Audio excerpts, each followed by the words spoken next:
in her water. I have to, like, not feed her every day, so then she values it more and actually finishes it when I feed her. She's tiny. She's a tiny, tiny cat.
Kitty is like, always right at the verge of being underweight, so I have to use like tricks to get her to eat more.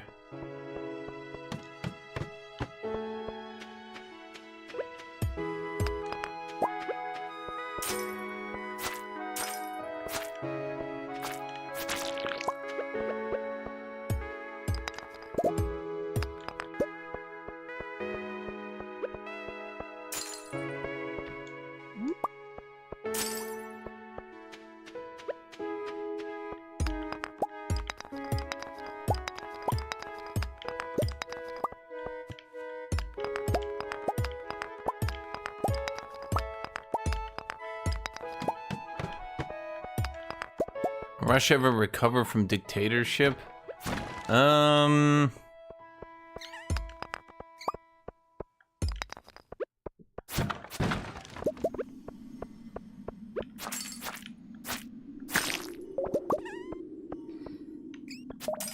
I feel like I hate to call it a cultural thing, but like, man, Russia really likes being under a dictator.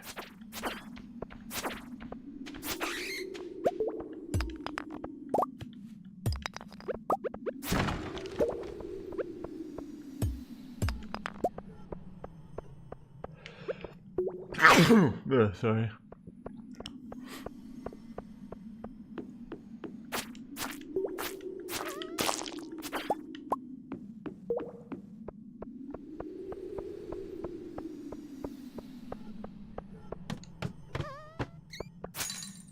Time is at 6. Okay.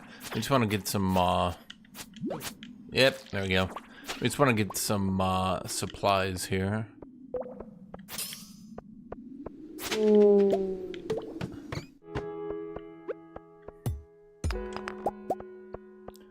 Iron. Lots of iron right up there. See, yeah, I was right, chat. Bam, bam, bam.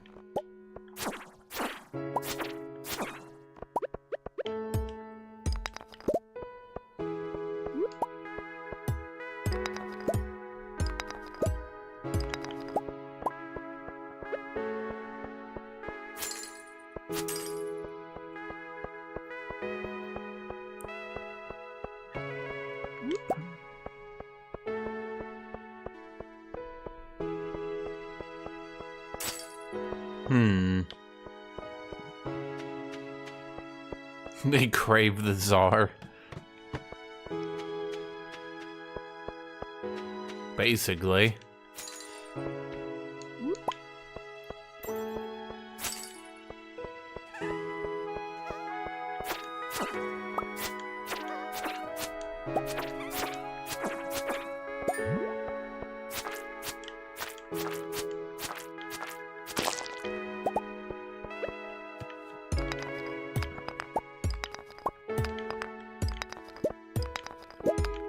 Oh, that was like an emerald thing. I didn't even notice.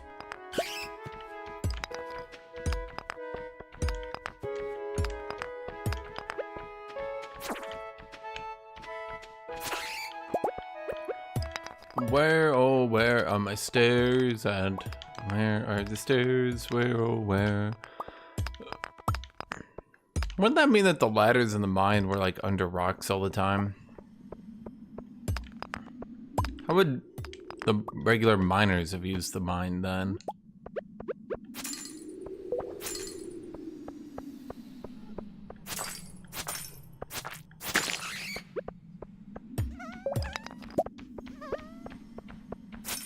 I don't think the person who made this game ever heard anyone flopping their wings ever. Just something I think about, chat.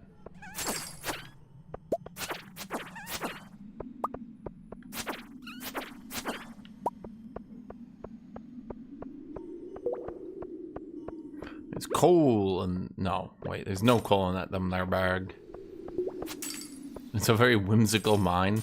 Chat, it's a very whimsical game. It's full of whimsy. Mystique.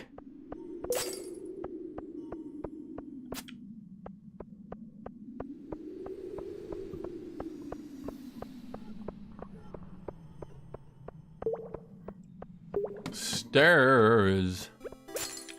Whoop. 1 iron. Ah. Okay, come on. And there we go. Bonk. Is that a... oh. I suppose I'd have to go to the lower floors if I want to get the... what is that thing called? The... iridium.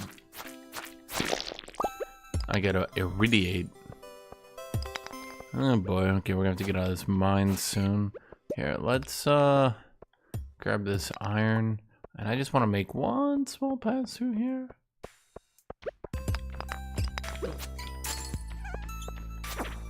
No.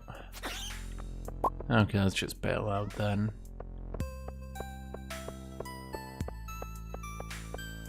The passage in the wall, oh, you can't do anything with that. It's just like scenery. Am I slaughtering the small mine creatures? They all, literally all of them attack me first. 100% of them all attack me first. That's the truth. Might I be playing Stardew Valley for hardcore people? Don't Starve? Never, because Don't Starve is not for hardcore people. Don't Starve is a baby game for babies. Oh, I'm not gonna starve. Never starves. Yeah, right, chat.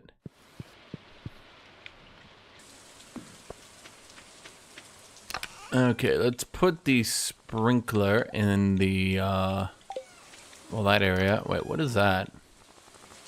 What's a ghost fish? Well, that's a peculiar thing.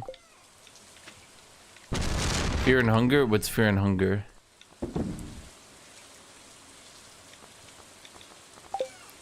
Now, let's put the seeds in here.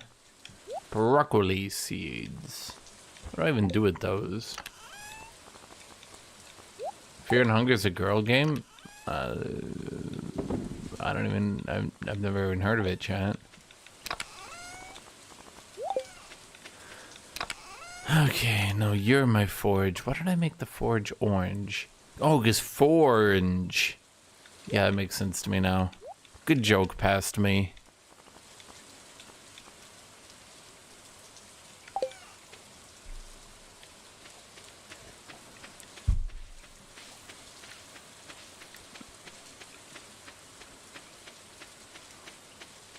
Fear and Hunger is brutal RPG maker game that literally hates you. You mean literally? Literally hates me? Me personally. Did they call me out by name?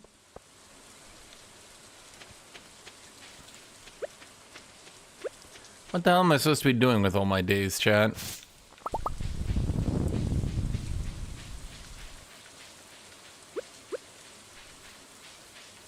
There's nothing to forage here. I need foraging stuff.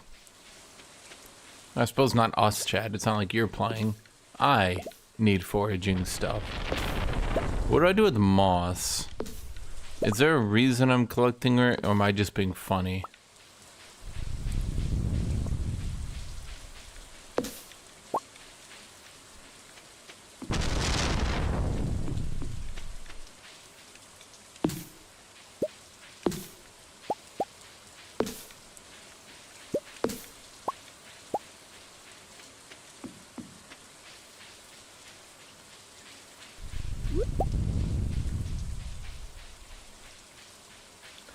Songs of Six is a good fantasy town simulator? Really? Songs of Six, you say? I suppose I could play Songs of Conquest. You know, I'd at least get down 4 days of this game, though, eh? I mean, so long as the view count is fine, I'll continue to play it. This game's view count gets shitty. I mean, obviously we drop it. That's just business there, chat. Nothing personal, kid.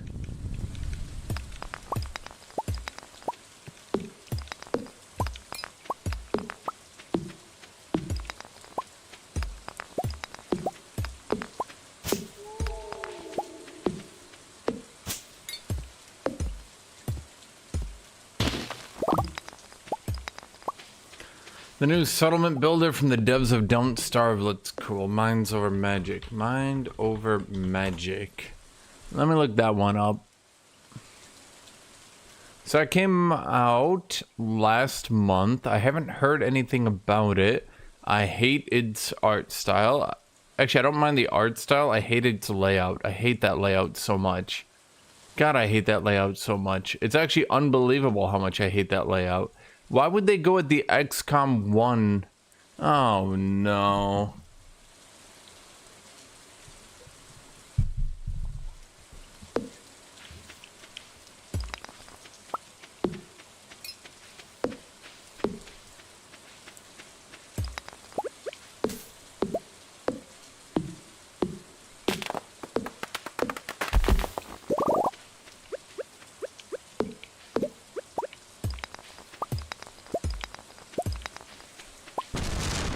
Chad, imagine you decide to copy XCOM 1.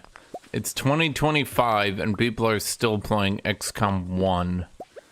Pathetic. I just know there's someone from an Eastern European country in chat who's about to say, I still play XCOM 1. Go on. Which one of you is from Slovakia?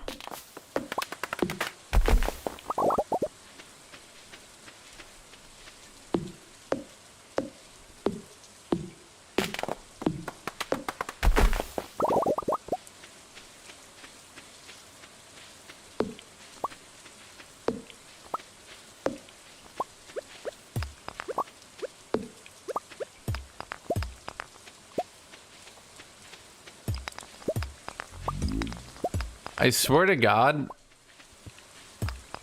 if you're born in Eastern Europe, they look at you, they look at a list of games from the 90s, and they say, this one, you will play this one for the rest of your life, and you will defend it until your death.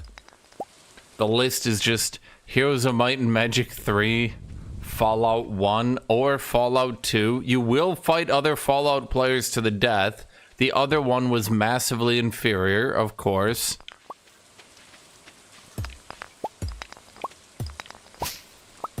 Cossack. Oh, Guthuk. There's another one.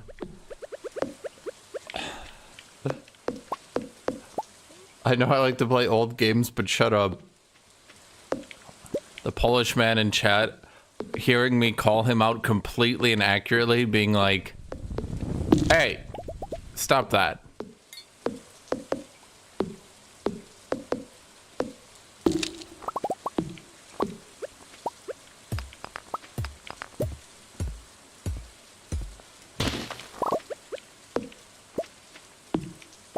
I'm just clearing the forest of all these detriments. That way there'll be like free trees to kill. And then we can just go kill all the trees.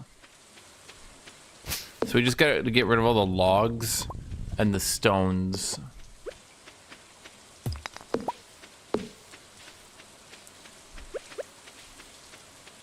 It's like a forest cleanup project, chat.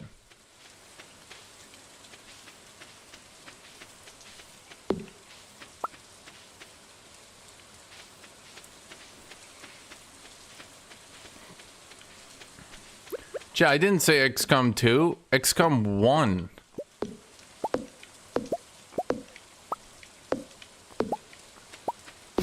just lost your Slav license.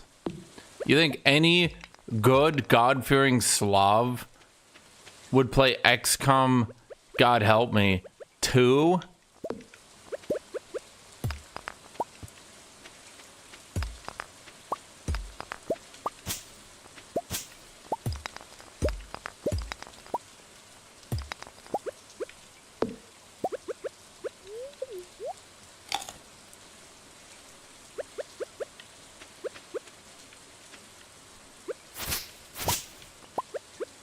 Okay, chat, I've nearly cleaned up all this shit. And again, once we do, it'll allow all the trees to freely grow, which means I can kill them more freely. Okay, this is good. I did a good job here, chat.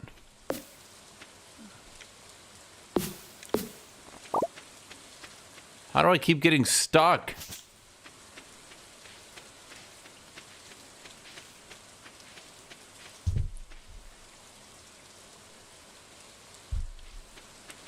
Red Alert 2?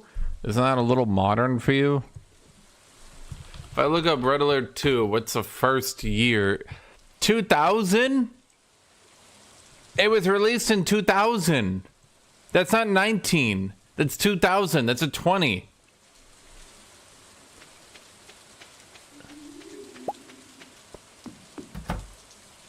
Honestly, I can't believe you would shame your ancestors this way. Well, okay, so we did lots of shit. We're out of energy. Guess we just wait around again. We just end the day. We just wait until fall. Wait, what does the mystery box do? What do I do with it?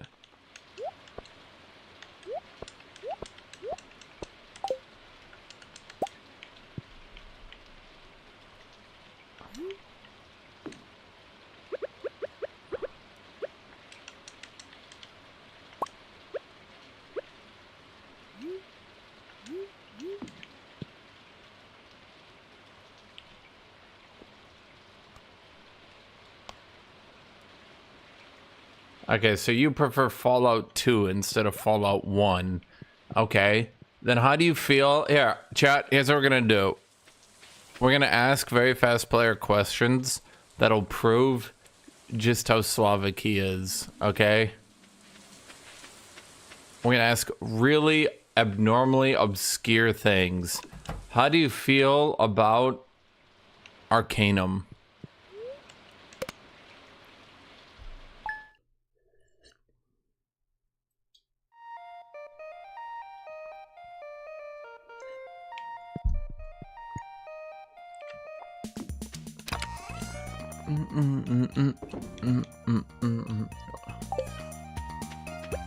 Arcanum's just okay? You think it's just okay?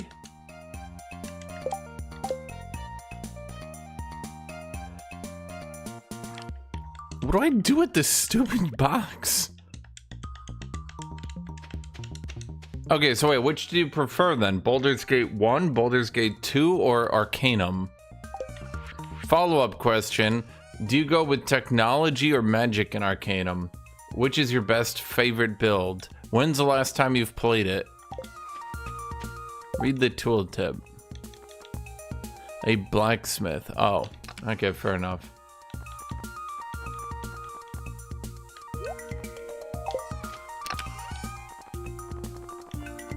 See, me personally,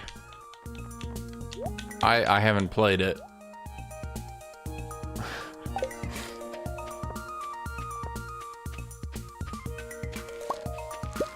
Chat, I'm not gonna have enough money for the crops.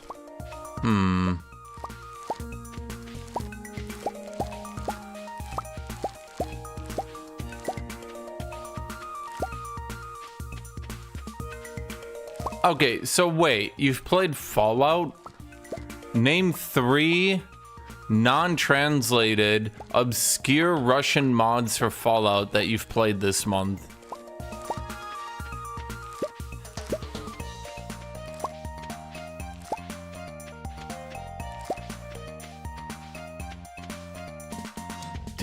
Do.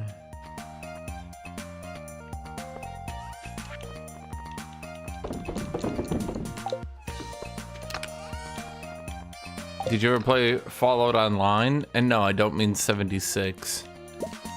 We need to sell everything we can get our hands on, chat. We gotta save up money for the fall.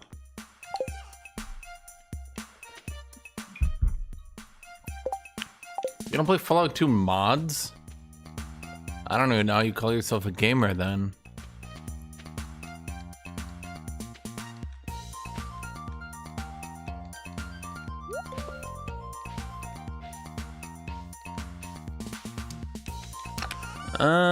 Okay, we need more stuff to sell.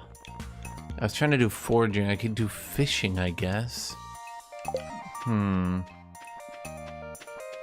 Because we're gonna need like 10,000 gold for crops. Chat, what's the quickest way to make a buck? Let me think.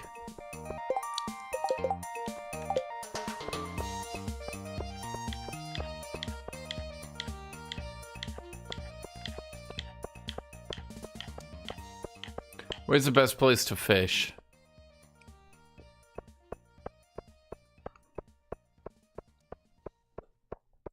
Because that was the last crop we're gonna get. We got 2 days.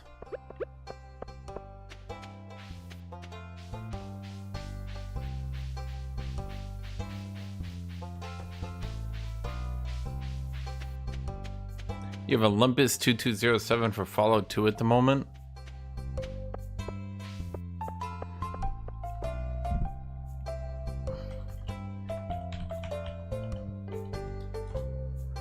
Okay.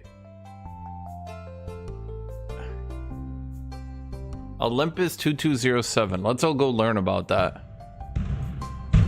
August 2005. The Russians form a military alliance with the Chinese. October 2007. The work on the Olympus Tower is complete. Ron Anderson, the CEO of Ancaster Corporation, is the master of Olympus. Get it? The master? February 2012.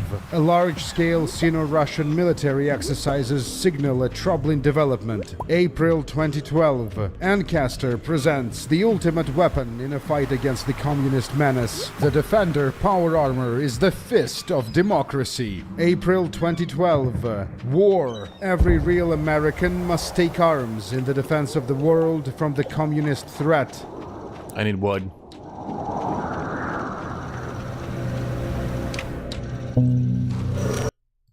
That's Warlocracy. He's a YouTuber. There, now I know the plot of Olympus 2027. Fallout 2 mod. So I knew that one off the top of my head, chat. Never played it. Still know about it. I know everything, chat. I know everything. It's actually crazy how much I know. Okay, so we gotta get the wood. I'm just trying to think of various nefarious ways I can use to generate a shitload of money. Sonora? Well.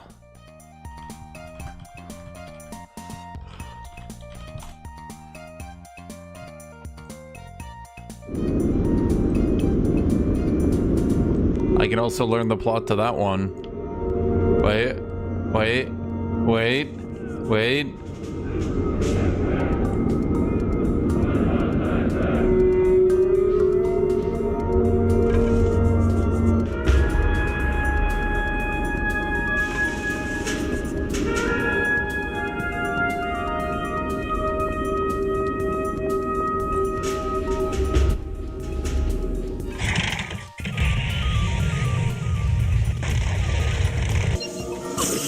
Have you ever seen anyone kill an overseer with a toothpick? Fallout Sonora is a fan-made Mexican-themed Fallout game originally released in 2019. It happens to be maybe the 4th best Fallout game ever made, which is some big shoes to fill.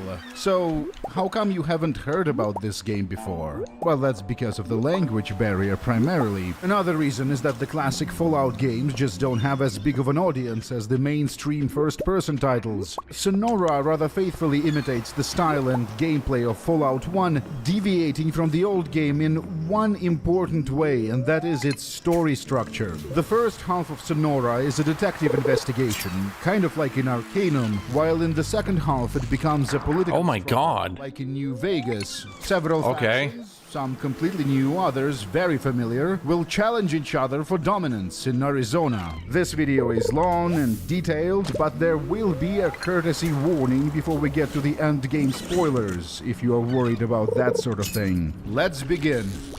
Part 1. Press 2 for English. Shut up, I'm funny!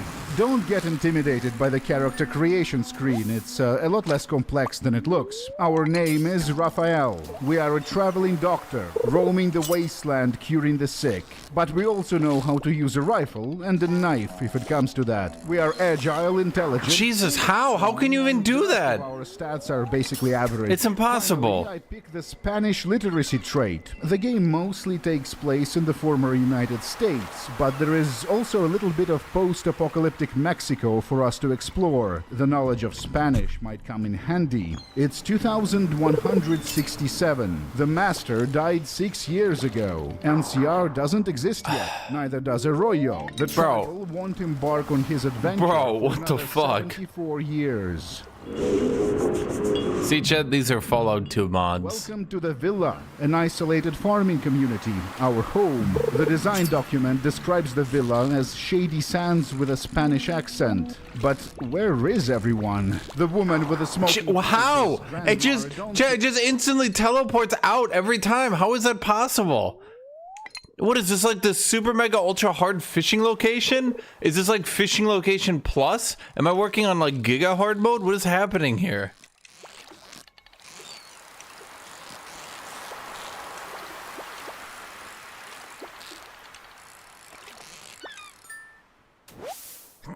No shit, it's the ultra instinct fish, man. The fish just closes its eyes and dodges all my lures. And Warlocracy will save me every time. Every time you guys come up with the most obscure shit imaginable, I just need to go search Warlocracy and he has a video on it.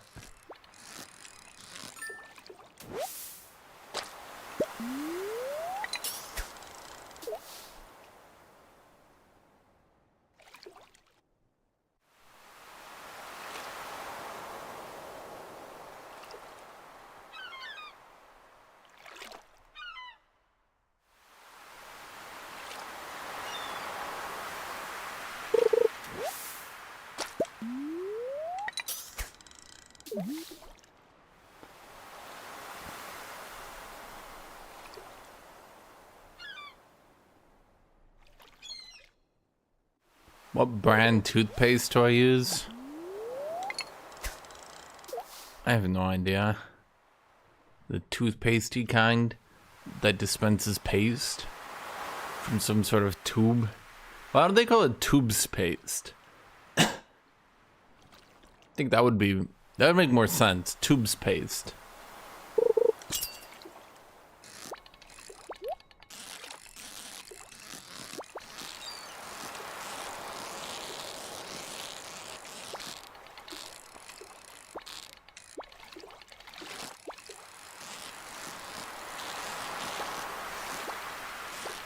Dude, what the fuck is this fish?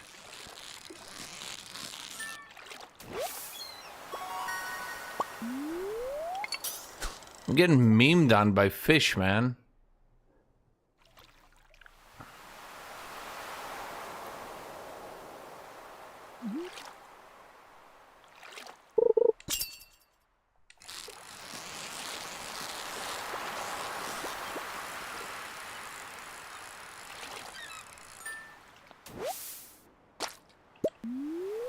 Oh, he was really floundering about.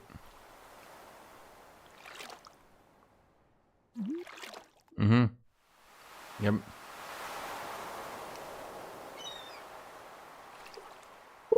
Have you ever read about the War of the Triple Alliance?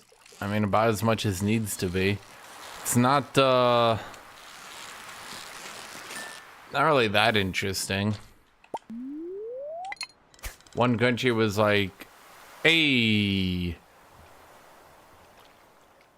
we're gonna expand and attack everyone. Everyone else was like, no. And then, like, half of South America attacked them all at once. And this might shock you, but they lost. Because half of South America attacked them all at the same time. That's about it. Not really that much more.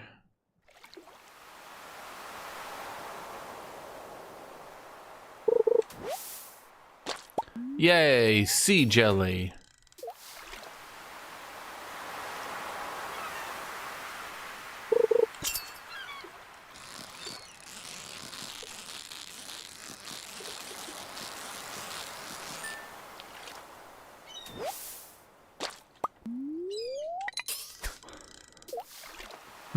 Not really catching anything good, am I?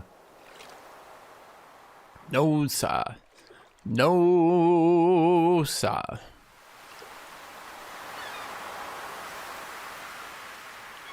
Catching the fish, catching the fish, catching the fish.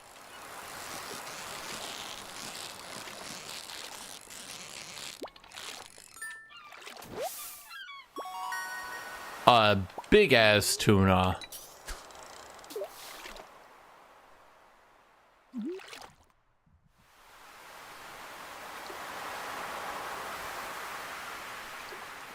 Catching the fish, catching the fish, catching the fish, catch the fish, catch a fish, catching a fish. So how's everybody doing today? This thing, it gives you a bigger fishing bar for a while since it decays. Yeah, I would never be able to catch this Super Saiyan fish, even with that power. Okay, well, we're out of energy, so we might as well go back in. Is any of this stuff used for the community center? Oyster, mosel, clam, puffer fish. That appears to be it.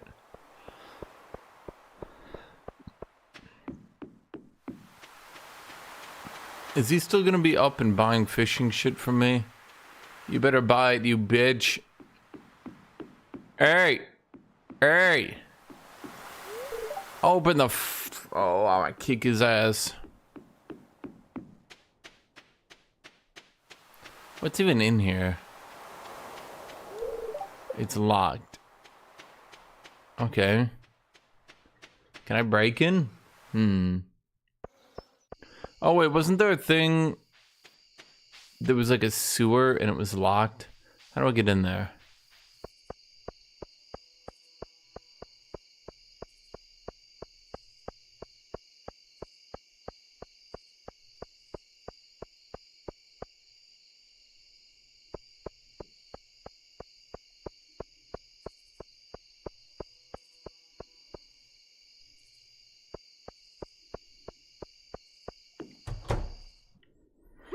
Oh, wait.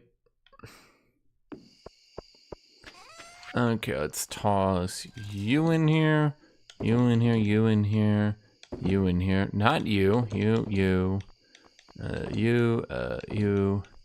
And then it was you, and you we needed, and you. Okay.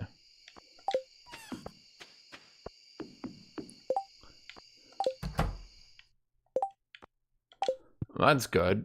We need lots of money, chat.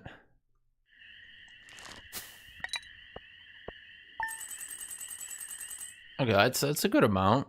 I mean, it's not enough, but yeah, it's a good start.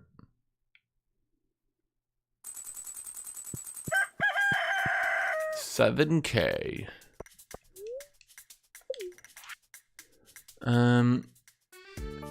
It's 10 o'clock p.m. The moonlight jellies will pass by. Thanks, Demetrius. Chad, who is this Demetrius anyway? Oh, I should have gone to the community center yesterday. Oh, that would have been a smart use of my time.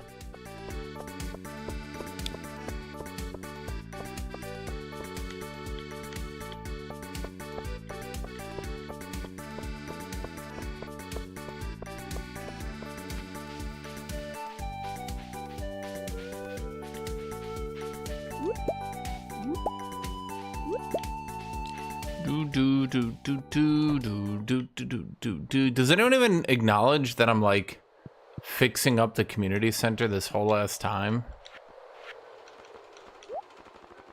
Like, hey guys, maybe give me a little bit of acknowledgement here. You know what I'm doing here? Okay, it's probably from the foraging, isn't it? It'll be like a sea forge. Yeah, it's like the foraging room for foraging.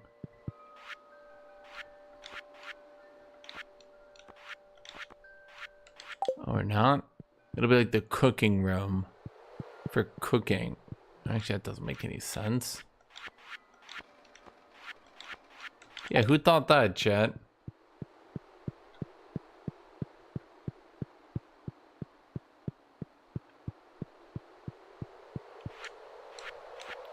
Was that already here? Okay. Wait, but where it... Okay. But it says it'll be used. What the shit? Where?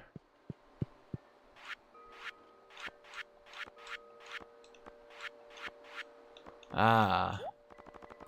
I guess the crab pot. Well, I never even find crabs. Where is this gonna find a snail? A shrimp? A crab, a crayfish, a cockle. I'll be honest, I have found cockles before. So that one's doable. Okay, fine, chat. You win this round. But I'll be back. And in greater numbers.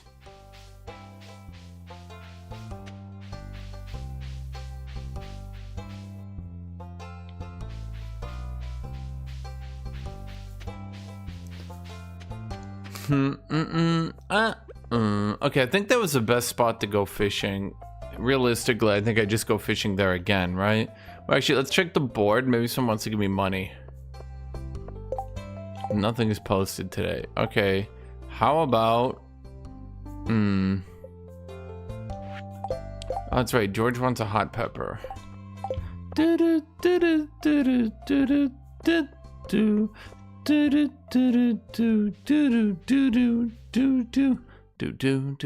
Wait, did I save a hot pepper or did I give them both away? Shoot, maybe I gave them both away. Dang it. No, I saved one. Okay. Now which one of these fuckos is Georgia? Chad, who's George?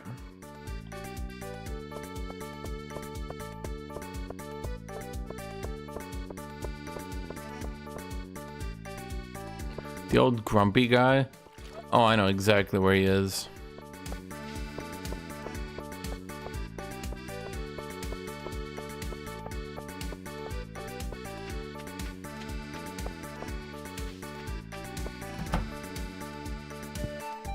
Wait, no, that's the other one. Wait, that means he's here. How does he even use a car like that? George! George! George of the jungle? Took you long enough? Well, it's good and spicy at least, thanks. Okay, what do I get for that? 200 gold? Bro, I could have sold that for more than 200, you old fuck.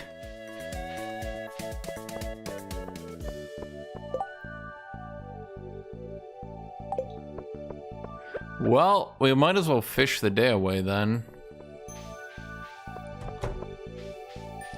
It's the last day. He said he rubs the pepper on his knee and it makes it feel better. Today's festival is being set up. Okay, how about you... Shut up. Damn it. Okay, well, I guess we'll just go fish. In this area. I think this river is good, right?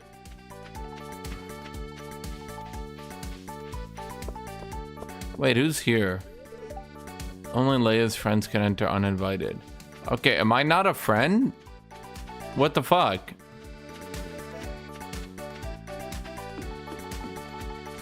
Okay, where's the best fishing spot?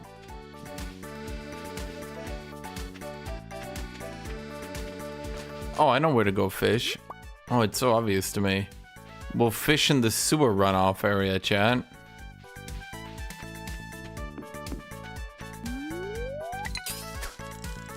Damn it.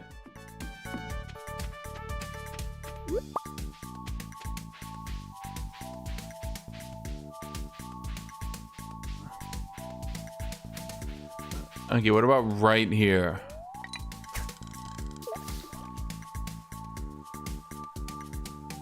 See a very fast play. What do you mean good night? I guess it is kind of late for you. There's gotta be like a secret fishing spot, chat. I can tell because I'm a hyper genius. Only real hyper geniuses can find this spot.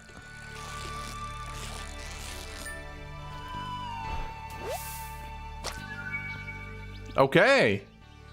A 5-inch goby.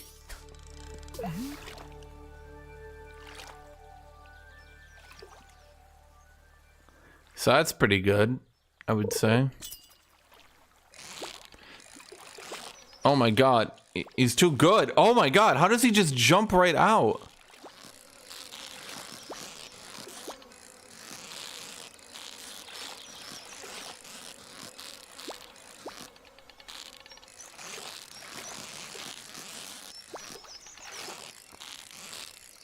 Bam! Even that fish couldn't stop me. More like the El Dorado, because he's worth gold!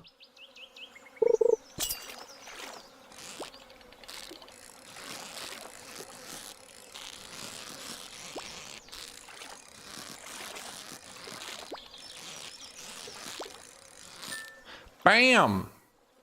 Another Dorado. Chad, they try so hard, but they'll never outsmart me. I'm too good. I'm too good.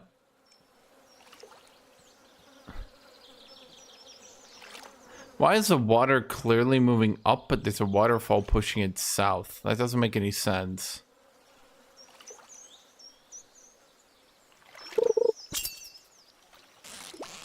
Did I draw the trap bobbler? No.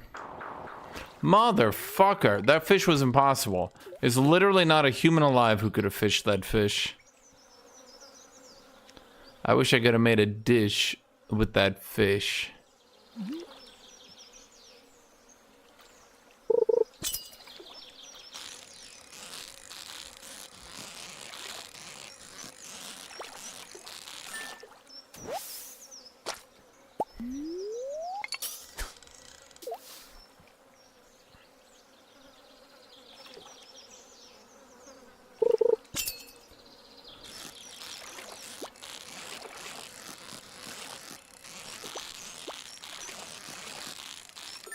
Bam!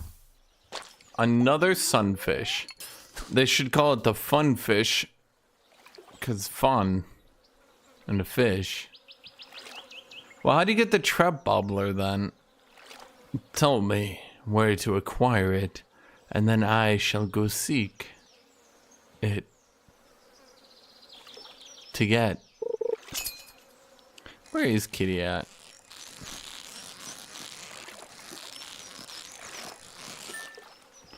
Of course it's perfect.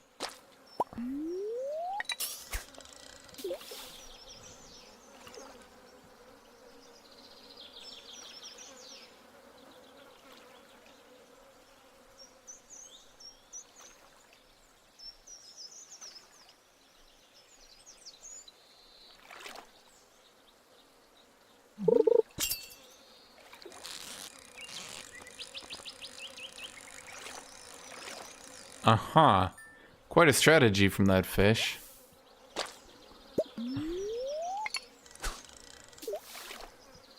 Man, fishing doesn't use like any of my energy anymore, but I don't even get any hits anymore either. It's like a two-sided die, you know what I mean?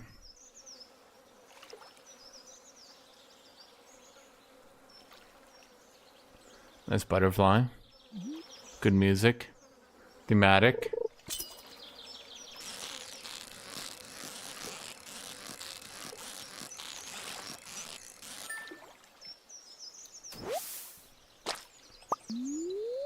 What do I even do with all these goddamn sunfish? I don't sell for shit. Ugh, this might not be the best hit fishing spot in the entire world. I was hoping it was, but I don't think I found it, chat. I don't think this is it.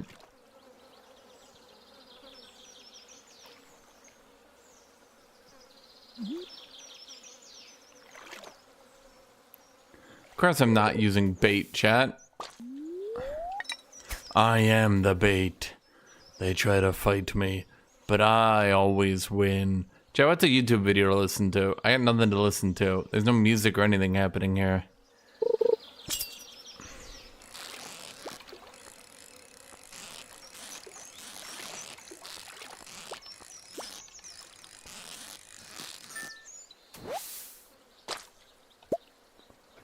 Okay, you know what we're gonna do? Hold on, chat. Okay,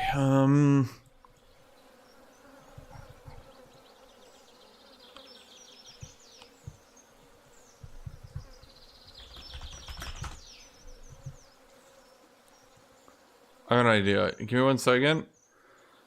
Give me 1 second. Give me 1 second.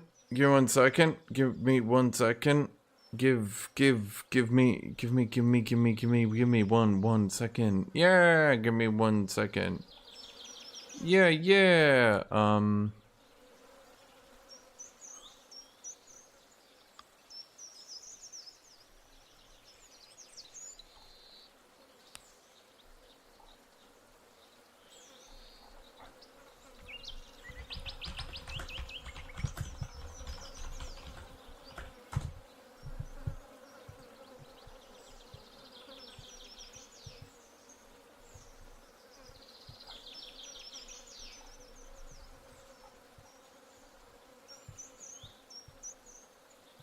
Here's what we're gonna listen The to. Washington Naval Treaty marked a turning point in the Anglo-American relationship. Though Balfour actually gained most of what Whitehall had wanted at the negotiations, the United States established itself, both symbolically and practically, as Britain's equal, and Washington's intention to use this newfound power became immediately clear.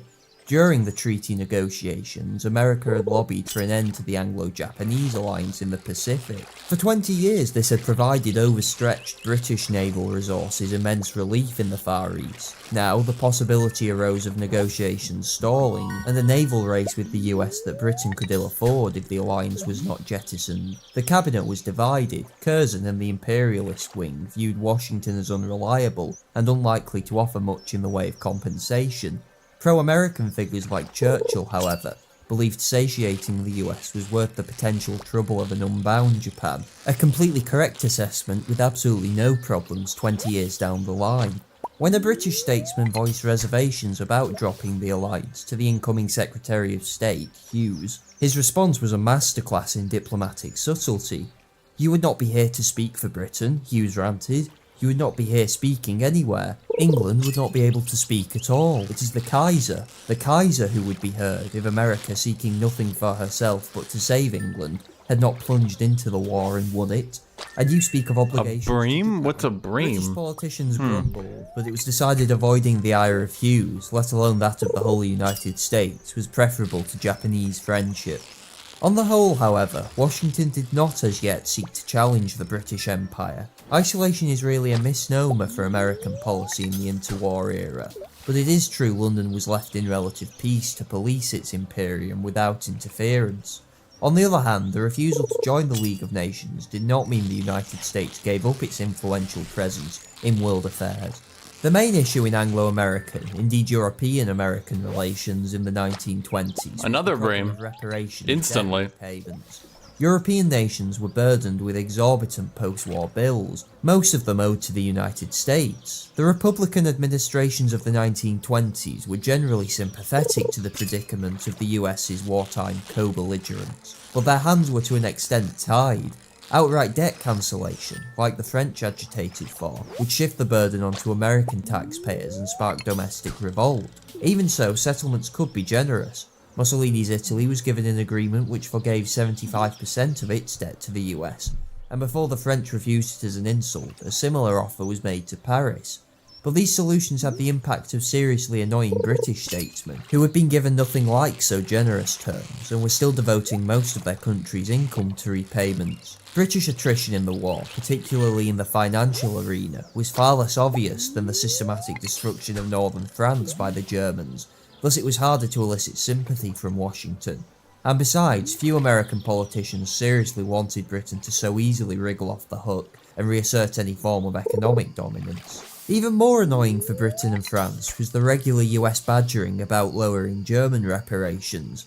The British and French agreed, but on condition that the US wrote down their war debts that the German indemnity was supposed to pay. Again, Washington refused to link the two. This petty selfishness on both sides of the Atlantic did more than anything else to create rifts in the interwar period.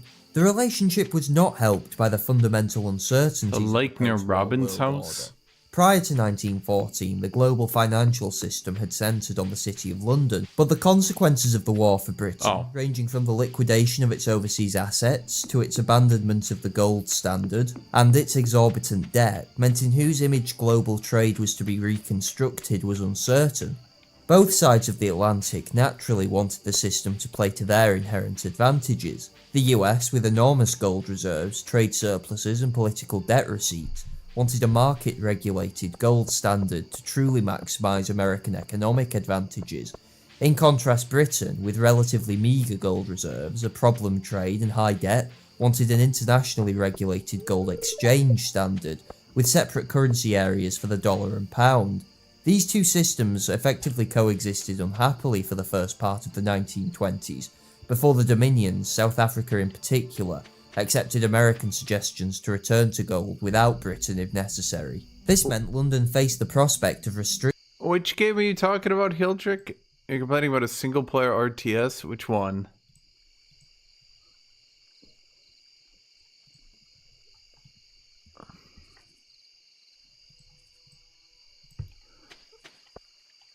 Dwarf? Wait, is that the game you're trying to get us to get? Dwarf? I should look out for the next week. It's gonna be Stellaris, Total Warhammer, that's about it. Actually, I'm gonna take a picture of the jellies when they arrive. Very fast player. Oh. Wait, when did he mention it? Who do I talk to? Mayor Lewis? Good night. There's a good evening, Guthuk. The moonlight jellies are close. I already saw one glowing in the distance. When you launch the Kendall boat, they'll come up to the dock and say hello. How do I launch it? Oh,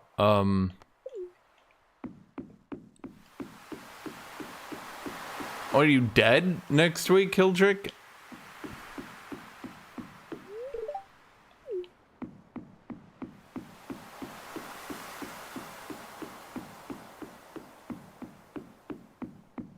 Okay, I mean, I guess just go for it.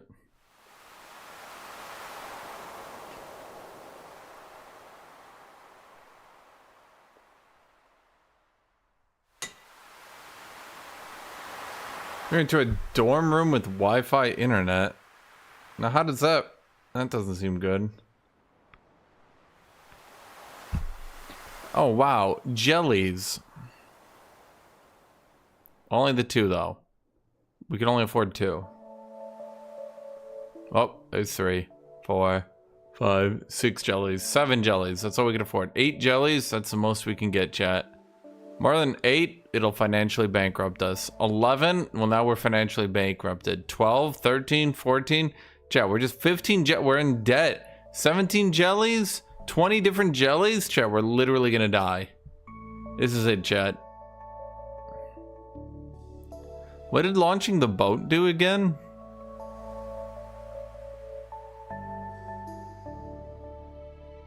Wait, what's that one that looks like a ghost in the south? What is that? Is that a ghost? Wait, it's coming right for me. Chat, I can't move. I'm stuck. I'm powerless. I can't run away from the ghost jellyfish.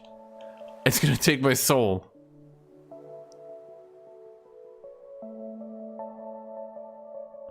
Her camera is as big as her entire upper body. Holy shit.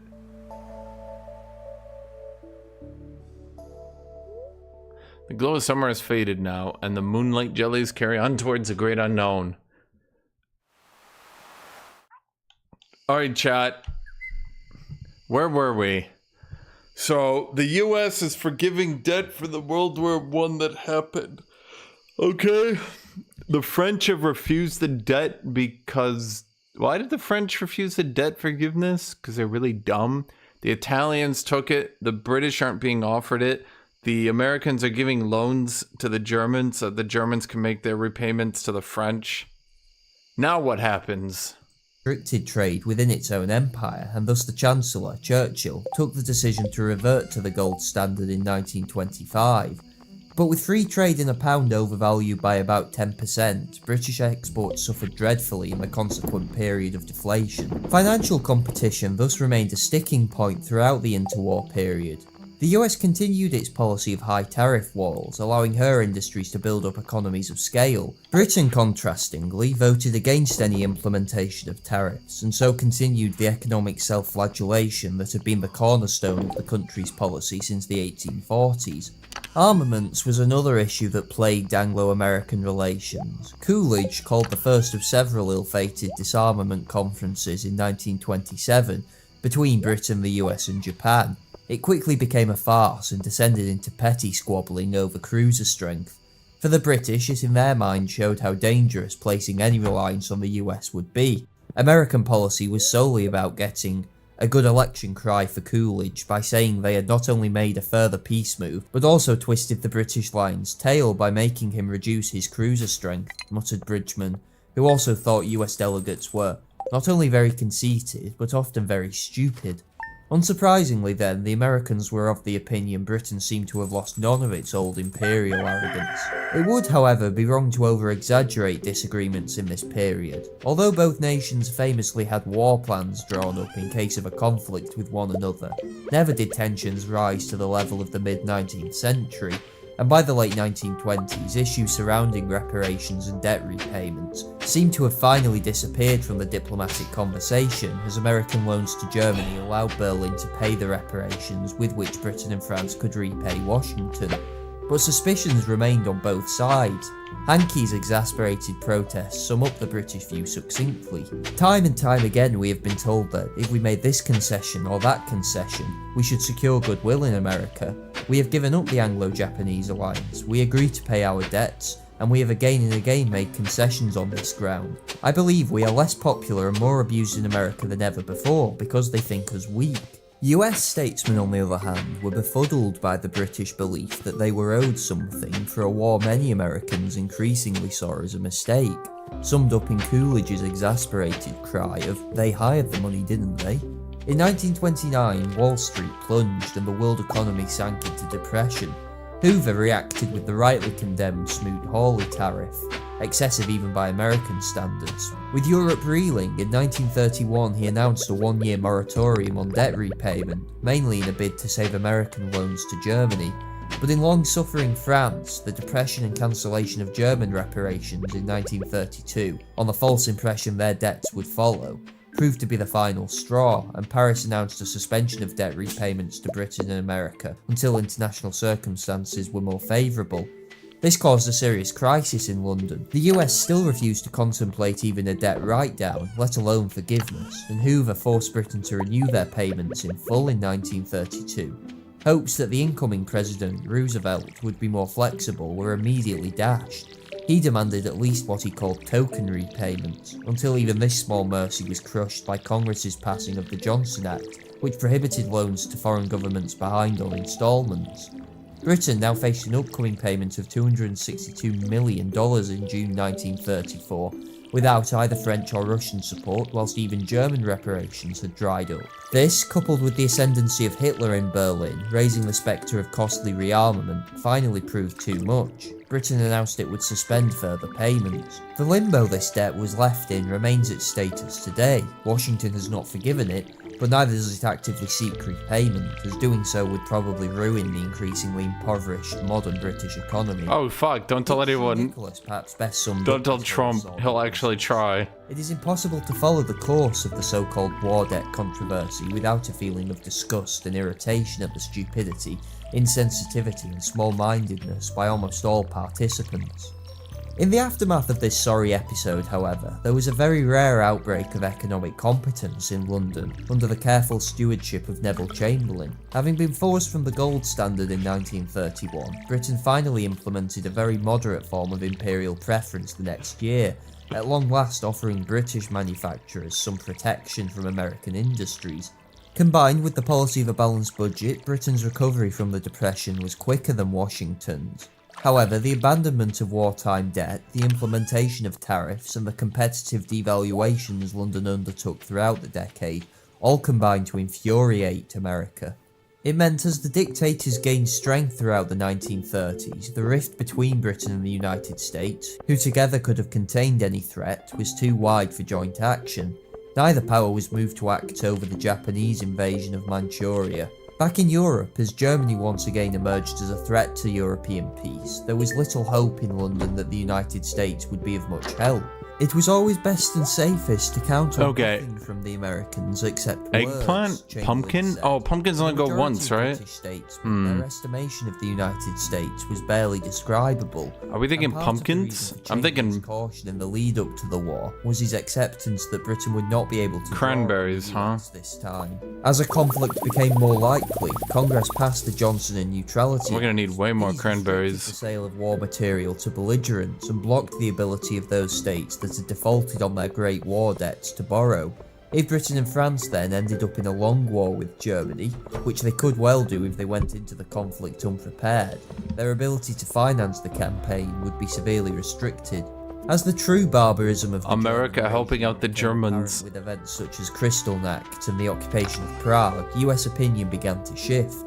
Though the public remained staunchly isolationist, Roosevelt in particular began searching for ways to assist the Allies. Upon entering the Second World War, Chamberlain in no way imagined the United States would be involved. It was hoped and expected Britain would be able to buy from the New World and overcome Germany in part by drawing... Wait, where do I get quality fertilizer? But the war was always expected to be confined to Europe. Yet Roosevelt was not sitting idly by. Even as German panzers prepared to tear through France, he announced his intention to build 60,000 aircraft. If the US shared the seas with the Royal Navy, the president was making it clear the US Air Force was to dominate the skies, whatever the outcome of the war. Roosevelt and most Americans, indeed most commentators, expected an eventual Anglo-French victory. Instead, it took 6 weeks for the Germans to slice through Allied lines and capture Paris. Britain, whose plan had rested upon using the large French army to blunt any German attack, faced its most catastrophic strategic position since the treaties of Tilsit. Chamberlain, always sceptical of American intentions, had been replaced by Churchill in May. Though privately deeply pessimistic about the British position, in cabinet he fought off suggestions of a compromise peace from the likes of Halifax. Key to the I'm gonna need way more cranberries. Was the argument that intervention from the United States was genuinely close, that if Britain only held out, America surely must come to the aid of her groaning brother.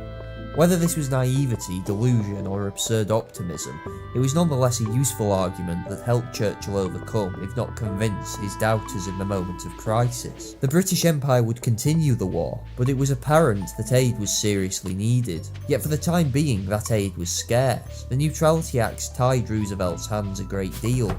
Fewer than 3% of the American public supported entering the war, and the president's main concern in this period was that the Royal Navy should not fall into German hands if Britain was defeated. The ambassador, Kennedy, was scathing about Britain's chances in the war, and has since been reviled as a defeatist, but as John Charmley says, his real crime was to have reported unsentimentally on one of the most sentimentalised moments in recent British history. Churchill continued to cling to the hope that American entry was on the horizon. He positively leapt on Roosevelt's Charlottesville speech of June the 10th, where the president spoke of extending aid full speed ahead to the Allies. But Roosevelt was aghast at Churchill's trust in American intervention. Whatever the president's aims, something not easy to decipher, His hands were tied by a Republican-dominated Congress and an election in I think I'm just gonna sell Of all course, this shit for neither Roosevelt seeds. or the American public were totally indifferent to Britain's plight. Even in 1939, the president had begun to chip away at the Neutrality Acts. In November, he persuaded Congress to agree to an amendment that would allow belligerents to buy from the United States so long as they paid in full and provided transportation, a system known as cash and carry. Since the Germans lacked the foreign exchange and access to the Atlantic, the amendment favoured Britain. Once France fell, Roosevelt was informed Britain had only the gold and dollar reserves to finance purchases on a cash and carry basis for a few months. He knew to continue supporting Britain he would have to stretch his legal authority. Using questionable pretexts, the administration raided depleted US arsenals for 500,000 rifles, 80,000 machine guns, 130 million rounds of ammunition, 975mm guns and 1 million shells before shipping them to Britain. It wasn't enough, and by the end of 1940, British coffers were virtually empty. As the ambassador to Washington, Lord Lothian simply put it to American reporters, "Britain's broke, it's your money we want." But Congress wasn't so easily persuaded. Oh wait, wrong. Suspicious that the British were hiding their true financial position, a Treasury official had to set out a complete list of London's holdings, securities, gold, and direct investments. Roosevelt announced his intention to provide further aid to Britain, with the analogy of lending a neighbour one's garden hose to put out a fire. The analogy struck a chord with the American public, and gave the president a fighting chance in passing what became known as the Lend-Lease Act. But Congress still demanded its pound of flesh. The US Treasury Secretary had to explain and testify before the House Foreign Affairs Committee the depths of British penury. It was utter and complete humiliation for a once mighty empire, driven home when the Lend-Lease Act was symbolically introduced as HR 1776, just in case the empire hadn't quite yet realised the new dynamic in the relationship. The act became law on the 11th of March 1941, and Churchill was later to describe it as the most unsordid act in the whole of recorded history. But the Prime Minister misunderstood the purpose of the act and how costly it would turn out to be. As Ben Style says, Lend-Lease was not intended as an act of generosity. Roosevelt contrived it as a stopgap means of keeping Germany and Japan at bay. That it happened also to be essential to Britain's survival was largely incidental. Indeed, the bill by no means came without I need more strings. cranberries. For the rest of the war, US Chat, what else can I officials used liquidate? Lend-Lease to relentlessly demand financial and trade concessions that would eliminate Britain as a rival completely in the post-war world.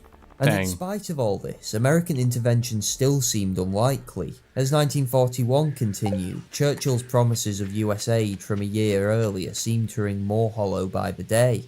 Although tensions between Washington and Berlin rose steadily, to the extent there was in effect an undeclared war between the Kriegsmarine and US Navy in the Atlantic, Roosevelt still stood little chance of changing public opinion, and the hostility towards the British Empire became, if anything, more prevalent among some US statesmen, Roosevelt among them. At a meeting between Churchill and the President in August, Britain and America agreed on the Atlantic Charter, Article 3 of which committed both to supporting the self-determination of all peoples. Though Churchill hurriedly announced this in no way applied to the British Empire, the symbolic impact of the document was unmistakable. In 1940, Britain ceased to be a serious competitor to the United States. The only question now was who would dominate the whole Britain was about to leave, Washington or Berlin. In this sense, Churchill still ironically held the balance of the future world order in his hands that year. Only the choice was not how to preserve London's place in it, but who would inherit, to paraphrase A.J.P. Taylor, the British succession, America or Germany. Churchill and the cabinet, though not realising it at the time, chose to fall back on the United States. No one really foresaw the price that would be extracted. Indeed, no one could possibly be sure the gamble would even result in US intervention. But the choice was made nonetheless. Oh wow, I have no energy. As it was, the decision to count on American intervention in the war was in the end correct, though not for the reasons of kinship or brotherly love as expected. It was aggression from another part of the world entirely that was to finally cement the uneasy alliance.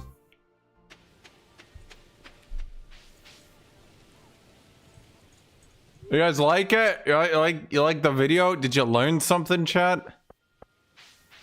I'm gonna need a 5-page document from each of you It will be graded, telling me what you learned.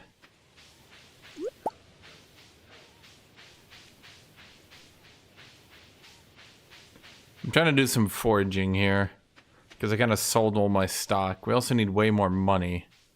We don't have money for a bit. We're definitely going to need more money. Where's all the forage shit? Oh, boy. Where's the easiest way to make money? The mines? No. Dang, I need more money. I should have planted more corn, chat.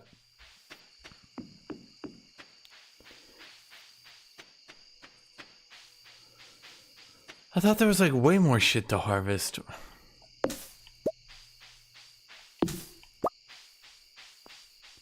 You're a weird tree. I'm gonna kill you. There was nothing there. What is that? Only a monster of the 5 ways may enter. Sorry, master of the 5 ways. Well, I am the master of all 5 ways. That's weird that they would say I wasn't. Well, chat, unfortunately, we have no energy for fishing. Dang. We also need cows. We need lots more money, chat. Money, money, money. We need money. Thanks, we got nothing here.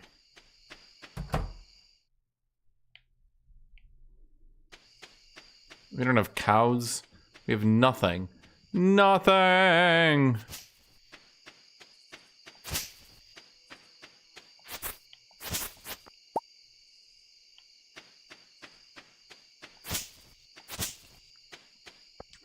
Okay, well, chat, the whole point of the video was that Britain was broke.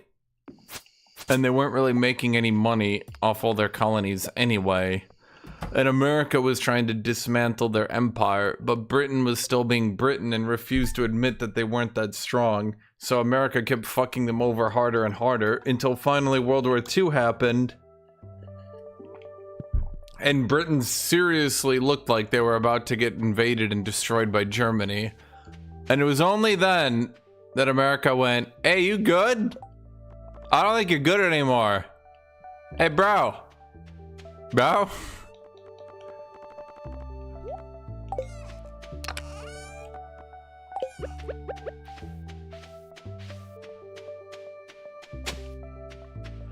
Okay, so we're gonna need way more cranberries. So you guys said fish near Robin? Okay, let's try it. What the heck is this? You showed up at the perfect time. It's our new special orders board. Robin and I built it from scratch. Thanks, Robin. Lewis, all you did was hold the nails. Yeah. Did you shit his pants? Now let me explain.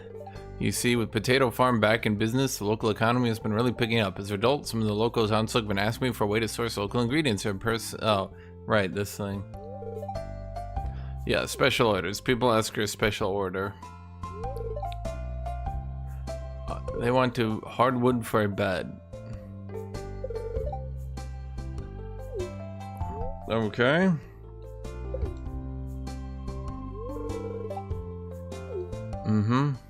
Do do do do do do do do do do do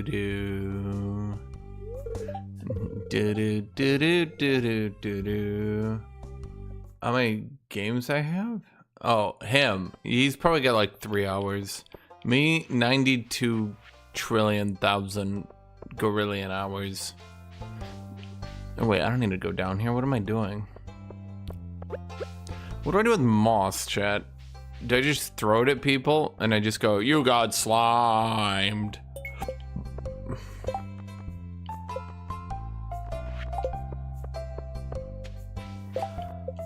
He gives me 150 gold for catching 3 red snappers. That might be worth doing. I'd have to go down though. You guys said the lake near Robin. She's the carpenter, right?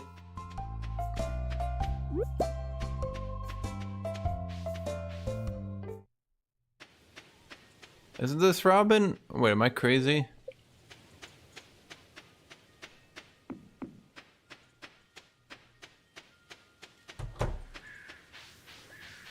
Didn't I say there's a way to like fish up here? Why does fall look like everyone died? Wait, how do I get up there?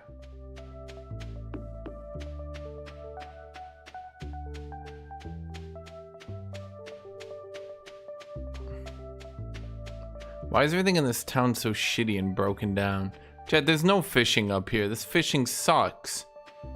Wait, am I allowed to just like fish here?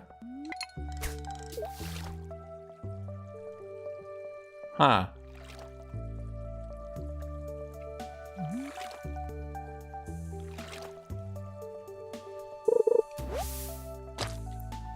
What?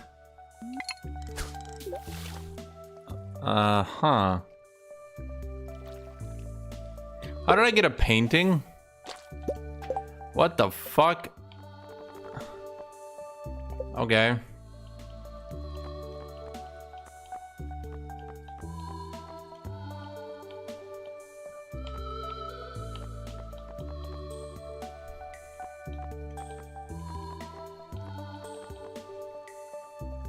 How is my forging skill so low when all I've done is forge? How could I possibly get it to be better?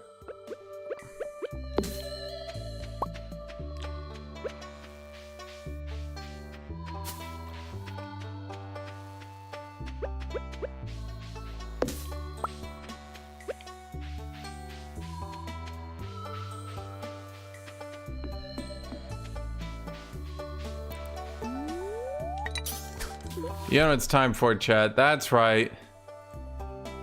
More videos.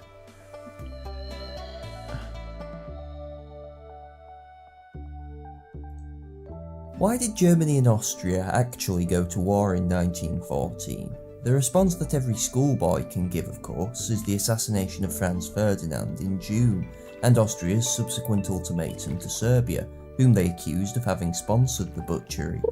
But as you all know, this is not a satisfactory explanation. Both Berlin and Vienna understood a war against Serbia would almost certainly bring in the Russians, and thus trigger the great European cataclysm that both of these powers dreaded as much as everyone else. Both empires' military strategists were famously pessimistic about their chances in such a war, so why start one they had a good chance of losing?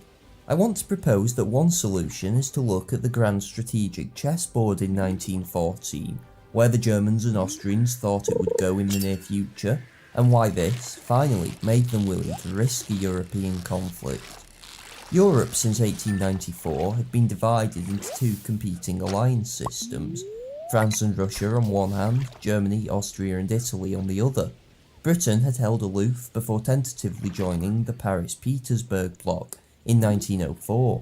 Theoretically, this formed a rough balance of power on the continent, but for much of the period the geopolitical realities were very different. From 1905, the Triple Alliance was in the ascendant. Russian power had been severely weakened by its defeat at the hands of Japan that year, and the internal revolutions that followed. France's sudden isolation meant a Britain, fearful of unchecked German power, drew closer to Paris so as to prop them up in the equation. When Berlin tested the waters at first Morocco, London's firm support for France, combined with the French Army's 75s, meant they recoiled from provoking a war over colonial squabbles. Instead, the Triple Alliance used Russian weakness to score diplomatic victories, the most bombastic of which was Austria's annexation of Bosnia in 1908, a province it already occupied but was claimed by Serbia, a de facto Russian client. Feeling cheated out of what was initially proposed as a quid pro quo for access to the Strait, Petersburg squealed, and it took a German threat of war to force their climb down. As stated, what's interesting is that gains such as this, if we can call changing the legal status of an obscure Balkan province at the cost of infuriating Russia and getting bailed out by Germany again, is that they were diplomatic rather than military victories. Despite Russia's weakness, Germany in particular hesitated over ever pushing matters to the point of war. It did of course threaten it against Russia in 1909, but despite the favourable Chat. military circumstances, Anyone have any questions? remained reluctant to actually force a conflict. Anyone need Indeed, anything it did more clarified? hesitate. In 1912, as Serbia expanded in the Balkan Wars, a fearful Austria, watching its influence in the region erode, seriously floated proposals for allying with Bulgaria to crush Belgrade. Though there was still a Dove party in Vienna at this point, led by Franz Ferdinand, that Europe did not stumble into war in 1912 or 13 was largely because of Germany refusing to countenance an Austrian war that could bring in the Russians. They did not abandon their ally completely, supporting what they thought were fair Austrian goals, such as blocking the Serbs from getting a base on the Adriatic, but Germany refused to let Vienna actually start the war it wanted. Why then did this position change? Why in 1914 did Germany allow Austria to have its war, knowing there was a serious possibility of Russian intervention? Firstly, I think it's helpful to consider Austria's strategic situation. The Habsburg problem was that their place in the European system was collapsing. The empire was infamously a multi-ethnic one, with Germans and Magyars ruling over minorities including Italians, Slavs and Romanians. Unfortunately for Vienna, these three ethnic groups all had national homelands directly bordering them. Now at the turn of the century, this did not seem like a major problem. In 1905, for example, Serbia had been weak, Italy remained a relatively firm part of the Triple Alliance, and the Hohenzollern King of Romania was personally committed to the Austro-German bloc. By 1914, the situation was very different. Serbia had doubled in size and was planning to expand its army rapidly. The Quartermaster General told the Russians that by 1918 they would be able to field 500,000 well-trained and equipped troops.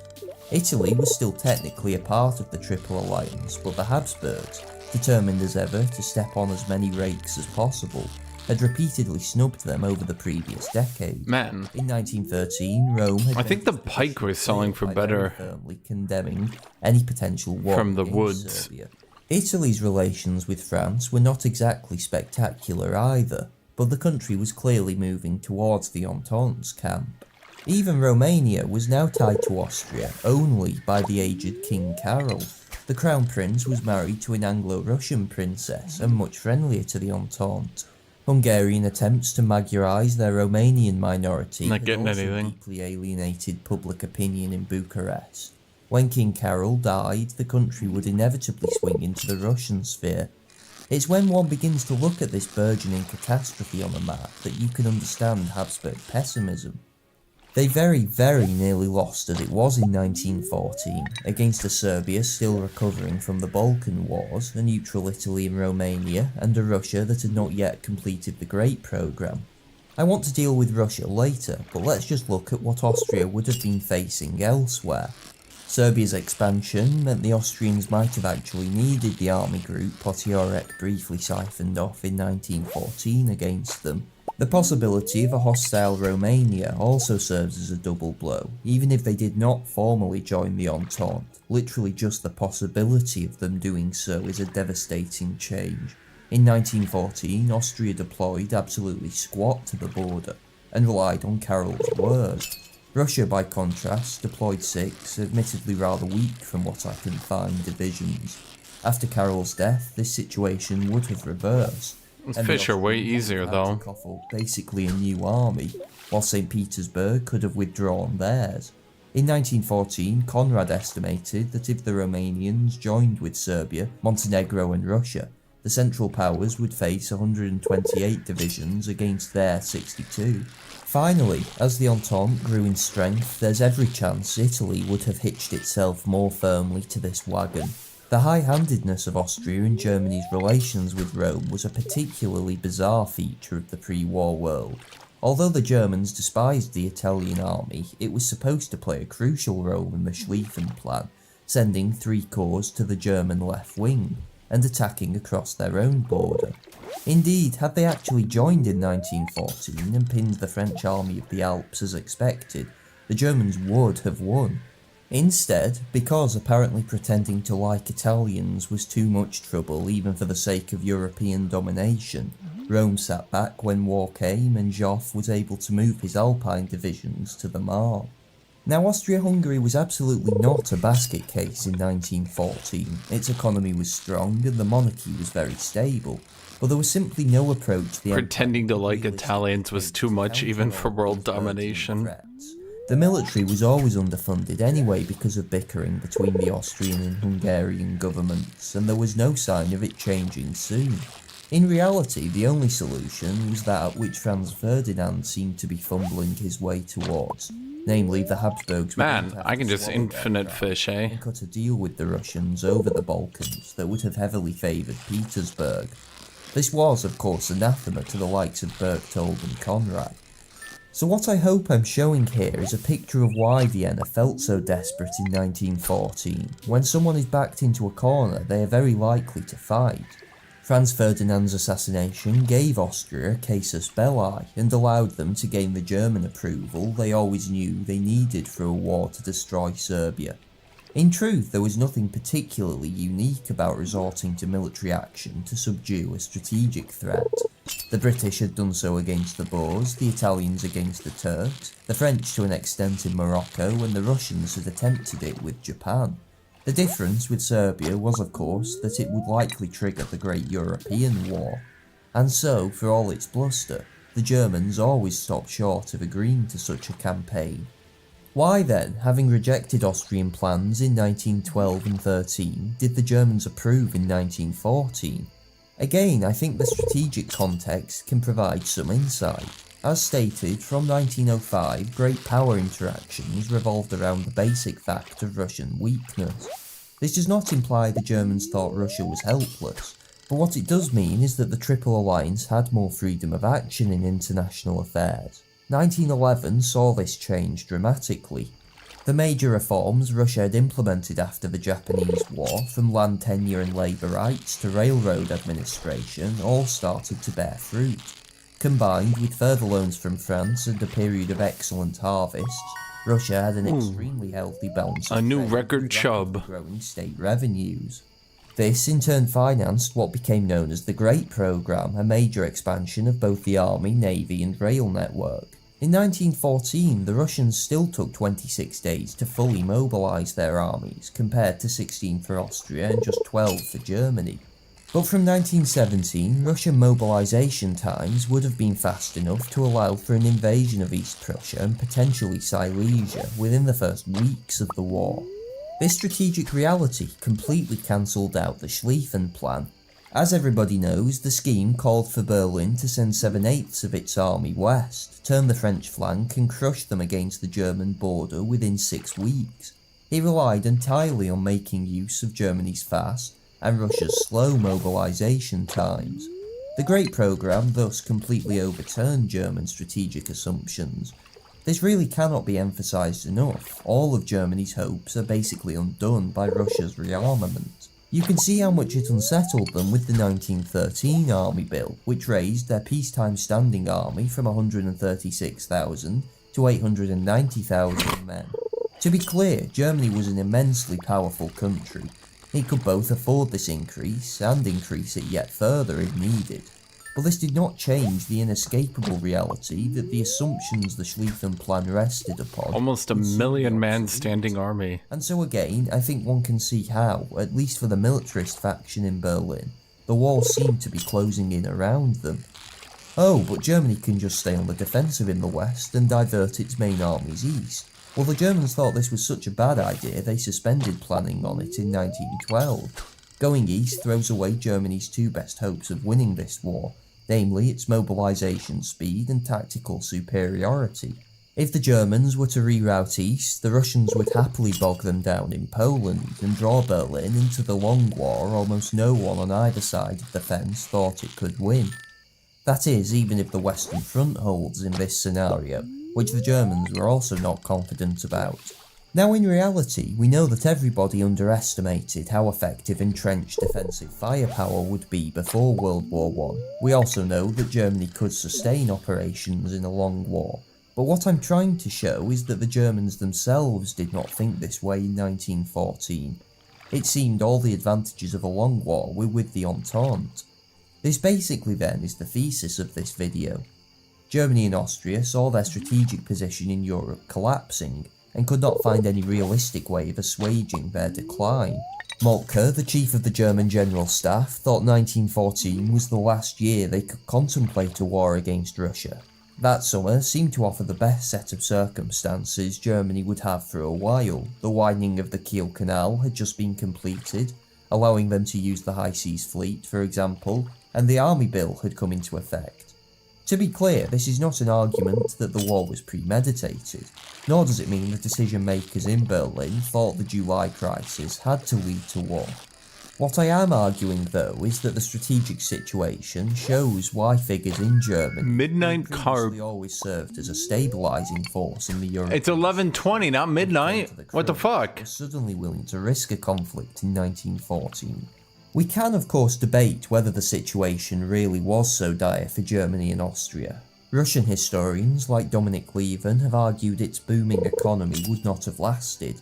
It came out of a rather specific set of circumstances, and its strong balance of trade, for example, had begun to deteriorate. Likewise, there are arguments that the whole Russian government was on rocky ground by 1914, evidenced by the massacre at Lena Goldfields and increasing strike movement. Russian political and economic history isn't really my area of interest, so I can't make any informed judgment here.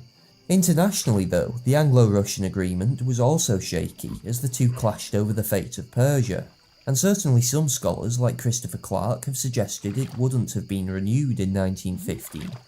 Personally, although I've made videos sympathetic to this view previously, I've increasingly come to see this as dubious. In the British Foreign Office, the likes of Nicholson and Crowe were still either anti-German or pro-Russian, and in Petersburg, Sazonov was genuinely an Anglophile. The Persian question was basically made up of misunderstandings, but both powers still saw the need to work together in the region. Whatever the case, with the benefit of hindsight, it's possible to argue there were still opportunities for Berlin and Vienna. But of course, what's important is not our view, but that of the German and Austrian foreign officers, and their views were exceptionally dire. I don't claim this is the solution to the origin. +1 fishing rod proficiency, deluxe worm bait, dress spinner, barbed hook. But I do think the international situation can give us an insight into why those fateful decisions were made in 1914. Barbed hook. Is this the one that I need? So Germany thought it's doomed? Oh boy, what's a better way to put it? The way I would look at it, I mean, you could look at it many different ways for sure, but the way I would look at it is that the Germans pessimistically believed that the Russian economic miracle, or at the very least their growth, would continue indefinitely, and especially after the Russian quartermaster report that he thought that they could continue to increase their army. How many did he say? 500,000 by 1818?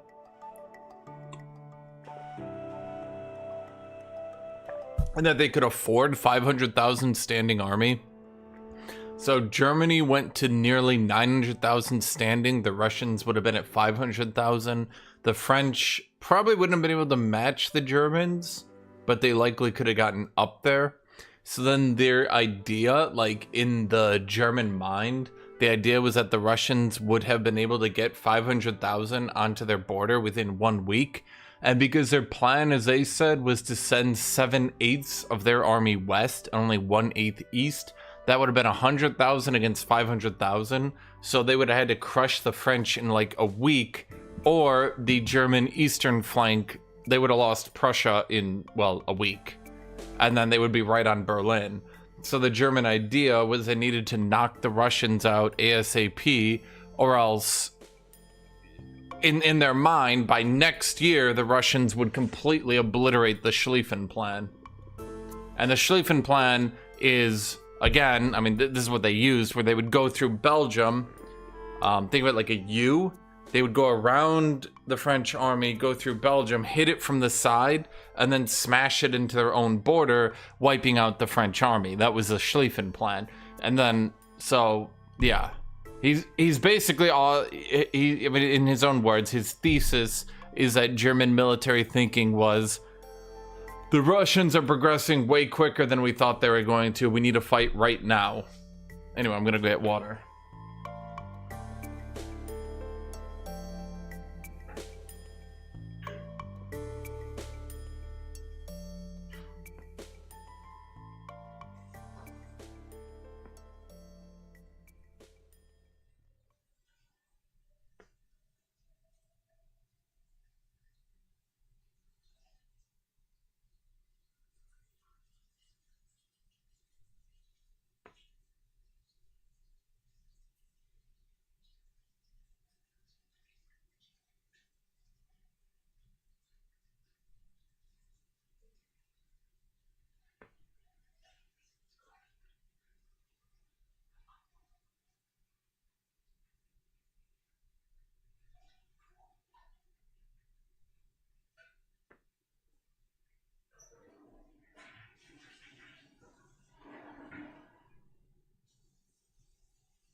The second part of the plan wasn't just Russia. It was that once Serbia completed its army expansion, because there was the Balkan Wars. A lot of people forget that the Balkan Wars have been going on for like 4 years before World War One. World War One. If you actually look at it, a lot of people don't really know that the Balkan, like, World War One was basically the third Balkan War. But in 1912 and 1913, there were the Balkan Wars. Probably not going to find a video on that one. But basically what happened is all the Balkan states beat the shit out of the Ottoman Empire. And then Bulgaria ended up supreme. And Bulgaria, because they were so far ahead of all the other powers, all the other Balkan powers got terrified of Bulgaria. So then everyone except Bulgaria ganged up on Bulgaria. So basically, everyone ganged up on the Turks, then they swapped, then the Turks and everyone else ganged up on Bulgaria. And that happened in 1912 and 1913. And so what rapidly happened, what he's trying to argue here is, the Austrian Empire went from having a bunch of minorities in their country that weren't really that big a deal to all of a sudden, okay, so now we've got all these Serbians and Serbia is now building a giant army and we've got all these Romanians. They were going to run into increasing issues with that.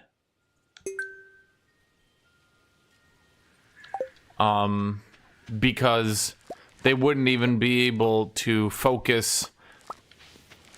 The Austrians wouldn't even be able to focus much on the Russian border, so the Germans would literally have to 1v2 France and Russia. Now, in a modern perspective, you can look at it and you can say, well, Russia's a shithole. Sure, fine.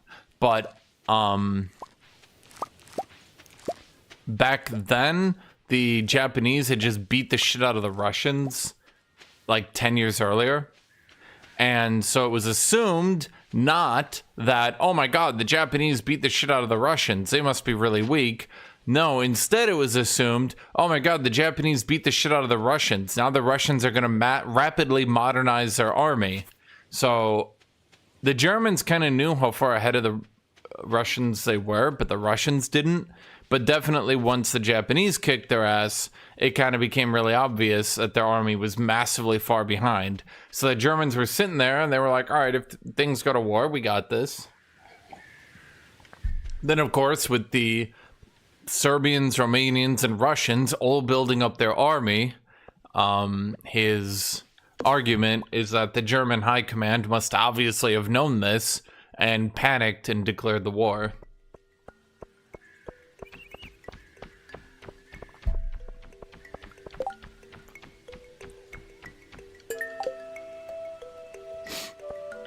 Does that all make sense, chat? Closed on Wednesdays?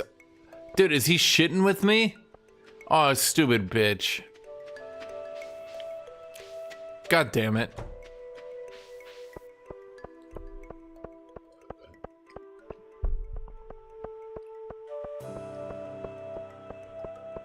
Yeah.